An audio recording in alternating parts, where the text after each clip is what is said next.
பாப்பாலே ஐயப்பா, நான் இருமுடி கட்டினேன். அதாவது 31/12/2025 இருமுடி கட்டினேன்.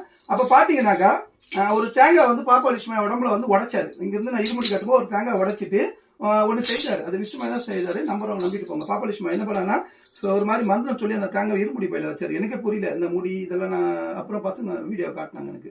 ஸோ அதெல்லாம் எடுத்து போட்டாரு. எனக்கு புரியல. அங்கே போய் கேட்கும்போது அவர் என்ன சொல்றாருனாக்கா இந்த குறுவடியை கொண்டு வர சொன்னார். அப்போ நான் இதை கொண்டு போனேன்.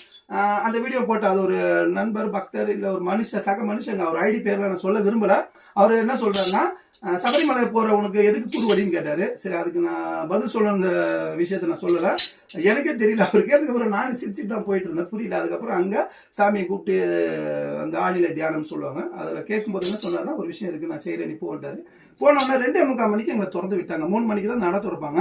2:45 மணிக்கே வந்து அந்த கியூவை வந்து மெயின்டைன் பண்றவங்க என்ன பண்றாங்க, திருவிதாங்கூர் அந்த போலீஸ் டிபார்ட்மெண்ட்டும் கேரளா போலீஸும் நிக்க வச்சுட்டாங்கன்னா நைட்டெல்லாம் நான் என்ன பண்ணிட்டு இருந்தேன்னாக்கா அங்கே தங்கிட்டேன் நடப்பந்தலையா. 3 மணிக்கு தான் அந்த தந்திரியும் மேற்சாந்தி அவர் வந்து கோவிலை சுத்திட்டு அந்த நட திறக்கிறாங்க, ஐயப்பட திறக்கிறாங்க. அதுக்கு முன்னால 2:45 இல்ல 2:30 மணிக்கு திறந்து விட்டவங்களா போயிட்டு என்ன பண்ணுவாங்கன்னா மூடி இருக்கிற அந்த கோவிலை கும்பிட்டு மறுபடியும் 18 படிக்கட்டு மட்டும் தான் ஏறி அவங்க வந்திருப்பாங்க. ரொம்ப கண்ணீர் வடிச்சிருப்பாங்க.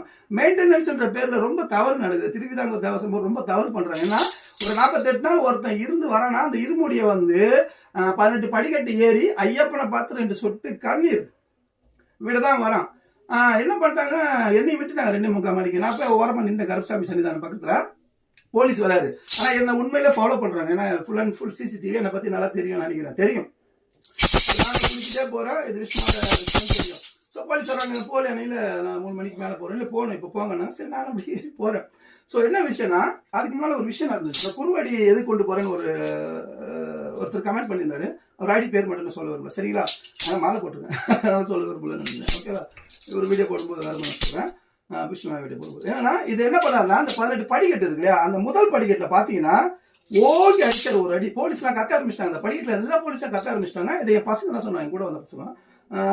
அடுத்து ஒரு அடி அடிச்சிருக்காரு.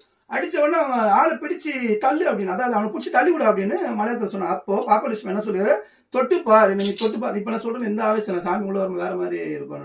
அந்த பாட்டு நான் இல்லை, பாப்பா லட்சுமி சத்தியமா நான் கிடையாது. ஸோ தொட்டுப்பாரு, இப்போ நீ தொட்டுப்பாரு. இப்போ உன்னை என்ன பண்றேன்னு பாருன்னா 8 போலீஸ் இறங்கி வந்தாங்களா அப்படியே ஏறி சரி ஓடிட்டாங்க. நான் மட்டும்தான் 18 படிக்கட்டு ஏறி போனேன். இது சத்தியங்க. இது இப்போ நான் போறது ஏன் போடுறேன்னா நான் நல்லா வரது வந்துட்டேன், எனக்கு முழு சக்தி இருக்கு, என்கிட்ட ஐயப்பா இருக்காரு, அது சொல்லணும்னு கிடையாது, சரிங்களா? என்னன்னா அந்த முதல் படிக்கட்டு என்ன கணக்குனாக்கா அது நான் சொல்றேன், ஒரு மெசேஜுக்காக சொல்றேன். அந்த காலத்துல சபரிமலைக்கு போகும்போது முதல் வருஷம் போகும்போது முதல் படிக்கட்டுல தேங்காய் உடைப்பாங்க, 2வது படிக்கட்டுல தேங்காய் உடைப்பாங்க. 3வது வருஷம் நான் போறேன்னா 3வது படிக்கட்டுல ஏறி நின்று அங்கதான் அந்த சதல் தேங்காய் உடைக்கணும். இதான்